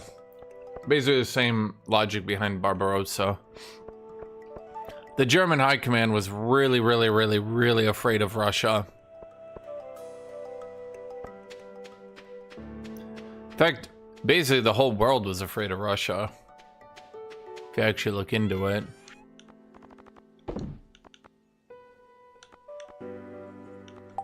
None of this stuff's needed, right? I'm just checking if any of it's needed for the... Oh, I need corn for the community center.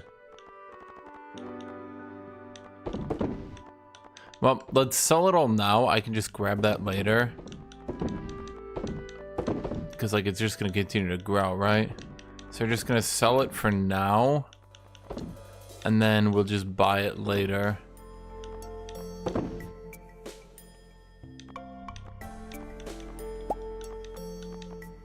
Yeah.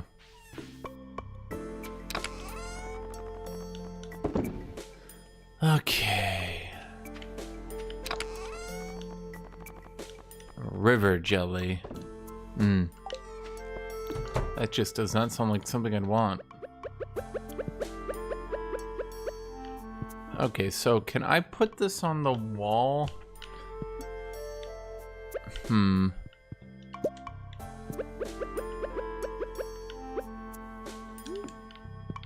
Yeah, I kind of like that one more.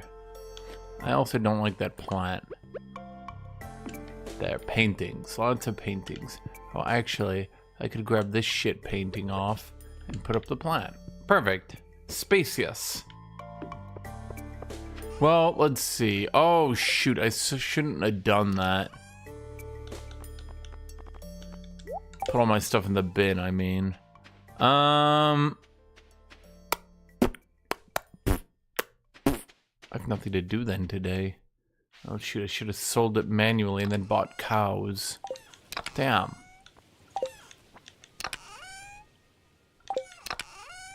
Yep, I mean we kind of sold everything, so we got nothing left here.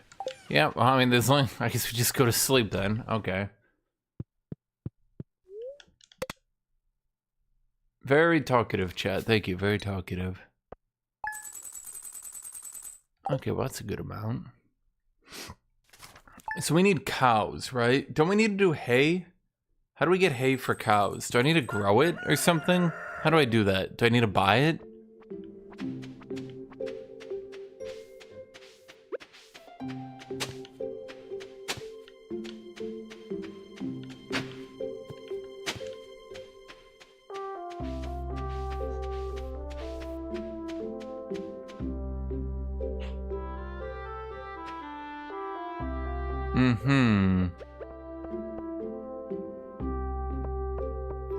Well, we could go fishing in the south for a bit, I suppose.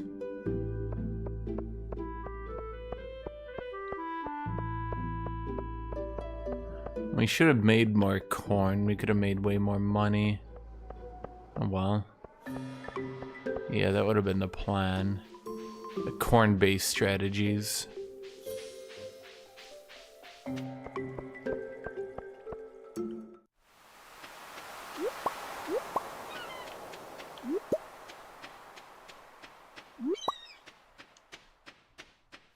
Gold, gold, gold, gold, gold.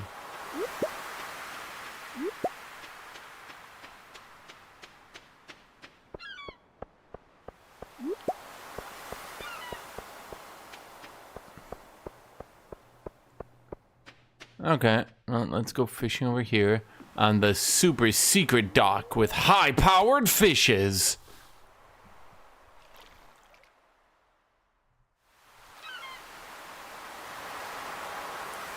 Yep. Yep. Mm-hmm. Uh-huh. Yep. Should I be using bait? I thought my fishing rod was like super good at fishing.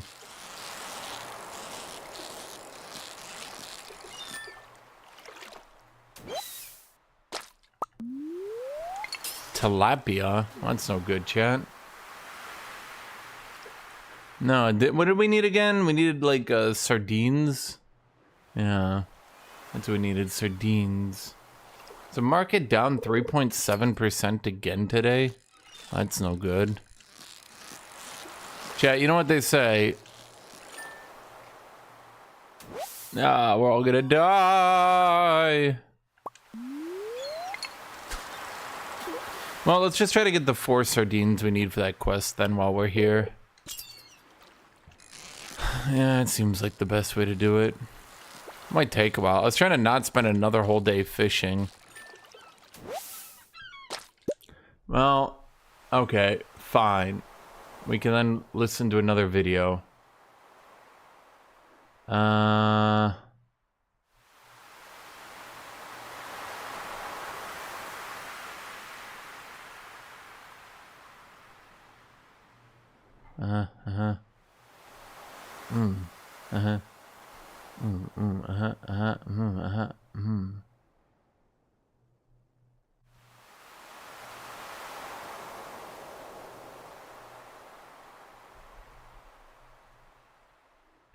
I guess we can.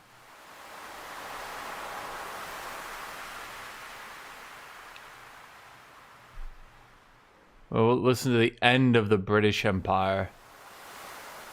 Keep what is yours and leave the rest of the continent to us, so declared the American Secretary of State John Quincy Adams in 1821.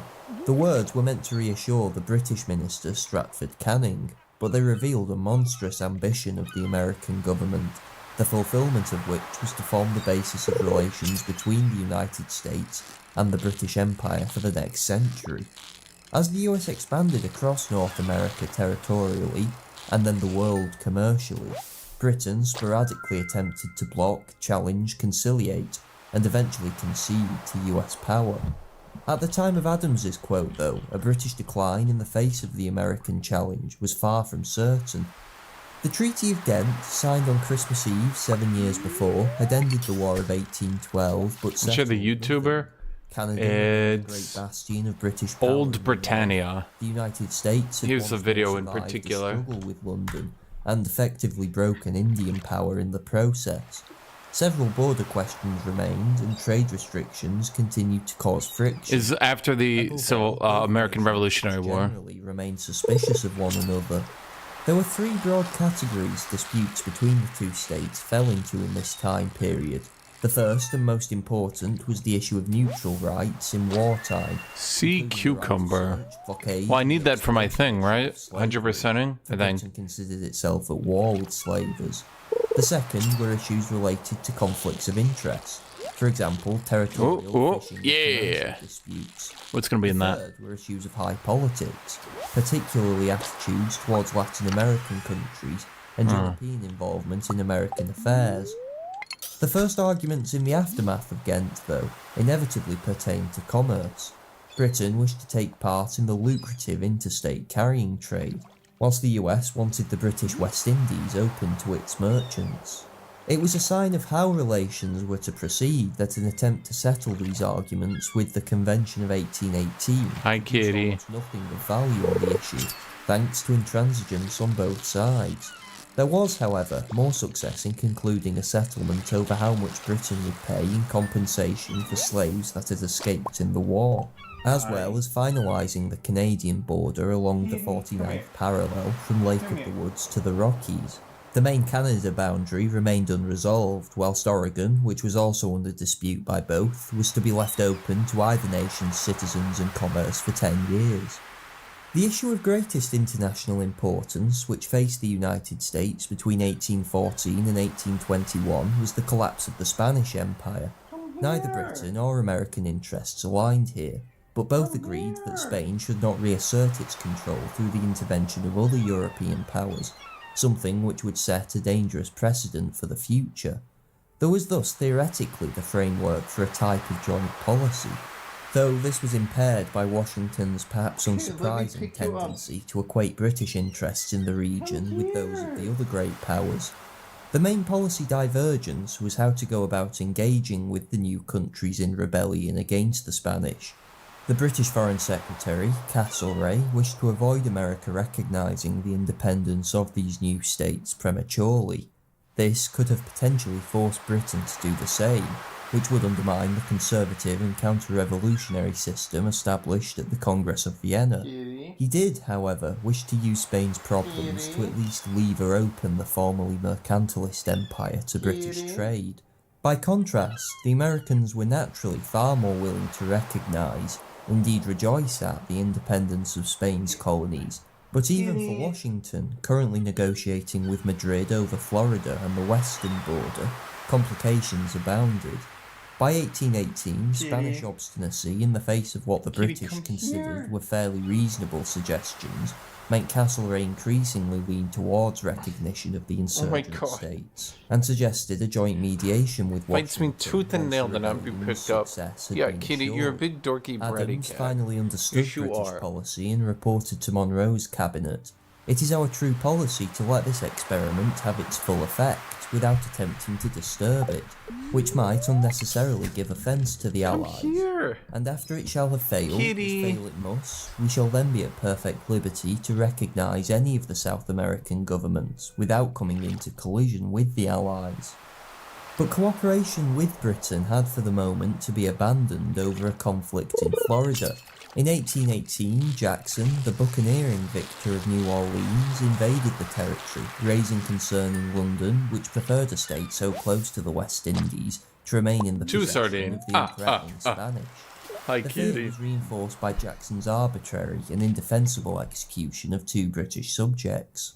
Public opinion in Britain was apoplectic, but Castlereagh remained calm. He instead attempted to display British goodwill toward the US by pressing the Spanish to sign a treaty in 1819, which allowed foreign American occupation of Florida. Though the more cynical US commentator could reasonably have looked at the conquest as a fait accompli for London. Back in Spanish America, Castlereagh's successor, Canning, brought the crisis to a head. In 1823, with the rebellions obviously successful, he announced London would finally recognise the new nations. The United States followed this with the promulgation of its Monroe Doctrine, which declared, "The American continents are henceforth not to be considered as future subjects for colonisation by any European power."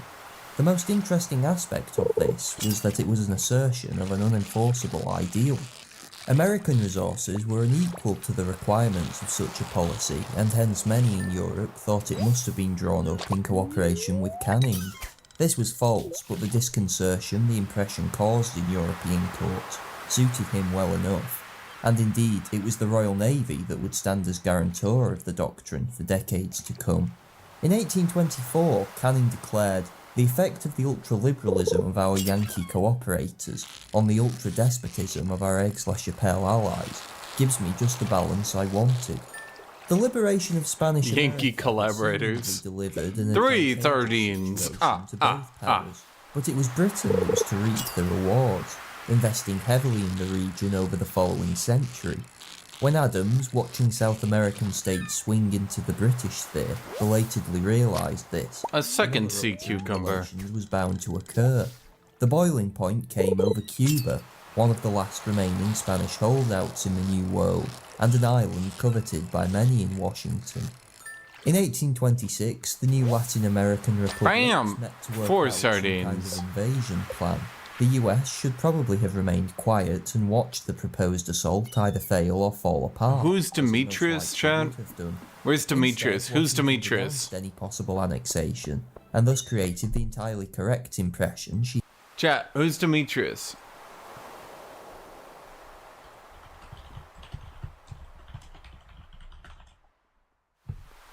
Anyone? Demetrius? Do I really need to Google this shit? Because y'all won't tell me? Yeah, I know, Kitty. They're terrible. I know, Kitty. I know, Kitty. I know. Kitty hates you, chat. I know, Kitty.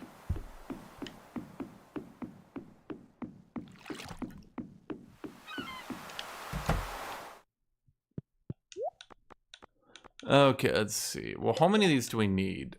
We need the sardine. We don't need that. We don't. Wait, we don't need the sea cucumber. All we need is a sardine.